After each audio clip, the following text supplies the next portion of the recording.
নমস্কাৰ আপোনালোকে চাই আছে ক্ৰিকেট গুৰু আসাম ইউটিউব চেনেল অৱশেষত ভাৰতে শেষৰখন এদিনীয়া তৃতীয়খন এদিনীয়া মেচ জিকিলে অষ্ট্ৰেলিয়াৰ বিৰুদ্ধে আৰু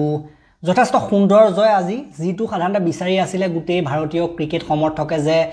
ৰোহিত বিৰাট এই জিতু জোৰা এটা ভাল খেলক ৰোহিতে বাৰু ইয়াৰ আগৰখনতো ভাল খেলিছিল আজিও শতক অৰ্জন কৰিলে মেচ উইনিং নক খেলিলে লগতে আজি কোহলি প্ৰথমবাৰৰ বাবে দুখন মেচত বেক টু বেক 0 মৰাৰ পাছত প্ৰথমবাৰৰ বাবে আজি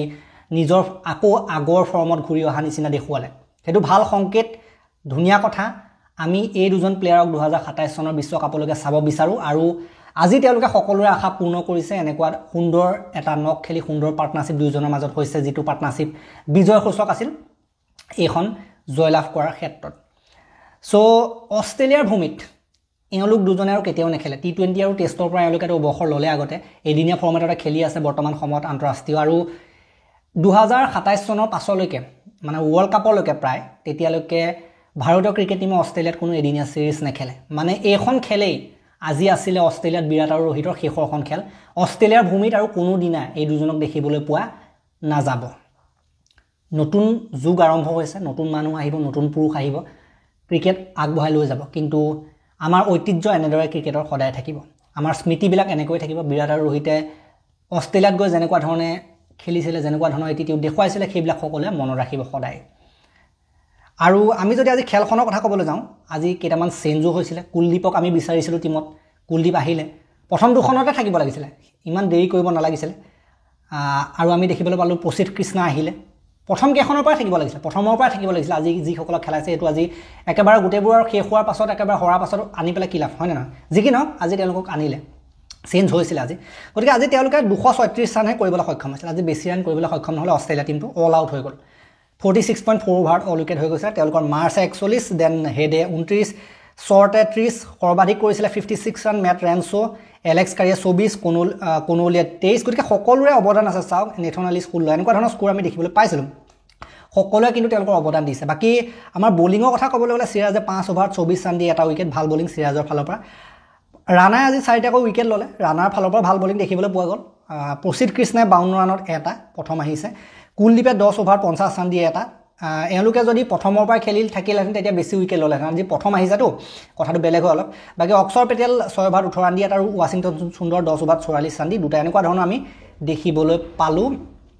আমাৰ ভাৰতৰ বোলিং বাকি ৰানচেছটো কথা ক'বলৈ গ'লে ৰানচেছটো ভাৰতৰ যথেষ্ট সুন্দৰ ৰানচেছ আছিল কেৱল এজনহে উইকেট আউট হ'ল শুভমান গিল বাকি বিৰাট আৰু ৰোহিতে গোটে ফিনিশিংটো মাৰিলে ৰোহিত শৰ্মাই আজি শতক অৰ্জন কৰিলে 125টা বলত 121 13টা 4 3টা 6 গতিকে সুন্দৰ এটা ইনিংছ ৰোহিত শৰ্মাৰ ফালৰ পৰা লগতে গিলে 26টা বলত 24 কৰি আউট হৈ যায় দেন বিৰাট কোহলিয়ে 81টা বলত 74 ৰান 7টা 4 গতিকে বিৰাট কোহলি ফালৰ পৰা যথেষ্ট আমি এটা ধৈৰ্যশীল ইনিংছ দেখিবলৈ পালো ইয়াত কোনো 6 নাই কেৱল মাত্ৰ 7টা 4 মাৰিছে আৰু লগতে বাকিখিনি ৰান সিঙ্গল ডাবলছ গতিকে বিৰাট কোহলি এটো এটা বৈশিষ্ট্য আগৰ পৰা বিৰাট কোহলি এটা চৰিত্ৰই যে খেলখন চলাই নিয়াটো ৰান লৈ লৈ চলাই নিয়াটো সেই বস্তুটো আমি দেখিবলৈ পালো বিশেষকৈ যেতিয়া ৰোহিত শৰ্মাৰ দৰে আন এজন অভিজ্ঞ প্লেয়াৰৰ লগ পাই যায় পাৰ্টনাৰ পাই যায় তেতিয়া খেলটো চলাই নিবলৈ আৰু বেছি সুবিধাজনক হয় আৰু ৰোহিত শৰ্মা ইফালে এটেকো দি আছিল গতিকে দুইজন নট আউট হৈ থাকিলে অষ্ট্ৰেলিয়াৰ ভূমিত শেষৰ কাৰণে খেলিছে দুইজন নট আউট হৈ আছে ইয়াতকে আৰু কি লাগে অষ্ট্ৰেলিয়াৰ সমৰ্থক সকলো আজি হেপি যে শেষবাৰৰ কাৰণে এই দুইজন লেজেণ্ডক তেওঁলোকে চাইছে নিজৰ ভূমি নিজৰ ঘৰত তেওঁলোকে শেষবাৰৰ কাৰণে চাইছে গতিকে হেতু ডাঙৰ কথা বাকি যি কি নহওক তেওঁলোকৰ উইকেট ল'ব নোৱাৰিলে হেজলউডে এটা ল'লে বাকি উইকেট তেনেকে নাই গতিকে এটাই যেহেতু উইকেট গৈছিল বাকি 2-1 হ'ল বৰ্তমান সময়ত গোটেই যেটো সিৰিজ আছিল 2-1 হ'ল ৰোহিত শৰ্মা এখন খেলৰ মেন অফ দা মেচ আৰু লগতে মেন অফ দা সিৰিজৰ পুৰস্কাৰো তেখেতক দিয়া হৈছে যেহেতু ইয়াৰ আগৰখন খেলতো ৰান কৰিছিল যথেষ্টখিনি এইখন খেলতো কৰিছে গতিকে ৰোহিত শৰ্মাই কিন্তু বেছি বিশেষ ফৰ্ম দেখুৱাইছে ৰোহিত শৰ্মাই যেটো ফৰ্ম দেখুৱাইছে এতিয়া যিসকল প্লেয়াৰ নতুনকৈ আহিছে টিমৰ নতুনকৈ খেলি আছে তেওঁলোকতকৈ উচ্চ মানৰ প্ৰদৰ্শন কৰিছে গতিকে অল দিস গল বুলি যেটো কথা কোৱা হয় সেই বস্তুটো ৰোহিত শৰ্মাই দেখুৱাইছে আৰু ৰোহিত শৰ্মা যে একাধিকমে আৰু কেইবছৰমান খেলিব পাৰিব সেই বস্তুটো তেখেতে দেখুৱাইছে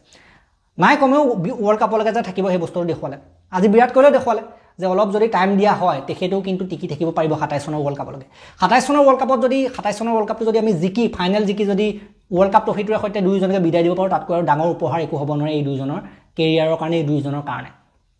বাকি যি কি নহওক ভাল লাগিলে নেক্সট আৰু আহিব এতিয়া ডাইৰেক্ট টি20 সিৰিজ এতিয়াতো এদিনীয়া সিৰিজ গুচি গ'ল নেক্সট ডাইৰেক্ট আহিব আপোনাৰ টি20 সিৰিজ বাকি ওমেন ওয়াৰ্ল্ড কাপটো চলি আছে ওমেন ওয়াৰ্ল্ড কাপো আহিব টি20 সিৰিজ এটো 29 অক্টোবৰৰ পৰা আৰম্ভ হ'ব আজি আপোনাৰ তাৰিখ কিমান হৈছে আজি আপোনাৰ তাৰিখ হৈছে কিমান তাৰিখে পাহৰিলোঁ মই 25 অক্টোবৰ আৰু মাজত 3 দিন থাকিলে 3 দিন গতিকে 3 দিনৰ পাছত আকৌ আমাৰ 29 তাৰিখৰ দিনা টি20 আৰম্ভ হৈ যাব টি20 হৈছে 5খন অতি দীঘলীয়া সিৰিজ 5খন টি20 আৰু টি20 টিমটো আমাৰ কি এদিনীয়া টিমটোতকৈ কিন্তু টি20 টিমটো বেছি শক্তিশালী বেছি ভাল ইয়ং জোছেৰে পৰিপূৰ্ণ ন বেছি শক্তি আছে সকলো ফালৰ পৰা বুমৰাহু আহি যাব সেইফালে গতিকে বেলেগ প্ৰকাৰৰ শক্তি হ'ব টি20ত অষ্ট্ৰেলিয়া পাত্তা নাপাব এদিনীয়া সিৰিজটো তেওঁলোকে জিকিলে এটো বেলেগ কথা 2-1ত জিকিছে কিন্তু টি20 তেওঁলোকে পাত্তা নাপাব ফাইট হ'ব ফাইট নোহাটো নহয় ফাইট হ'ব কিন্তু ভাৰতে সুন্দৰভাৱে সিৰিজটো জিকিব বুলি মই আশা কৰিব পাৰো টি20ত আমাৰ জোছটোৱে বেলেগ আমাৰ আইপিএল খেলি প্লেয়াৰ বিলাক বেলেগ পৰ্যায় বনাই থৈছে কিন্তু এদিনীয়াটোত অলপ কাম কৰিবলগীয়া কিন্তু এতিয়াও আছে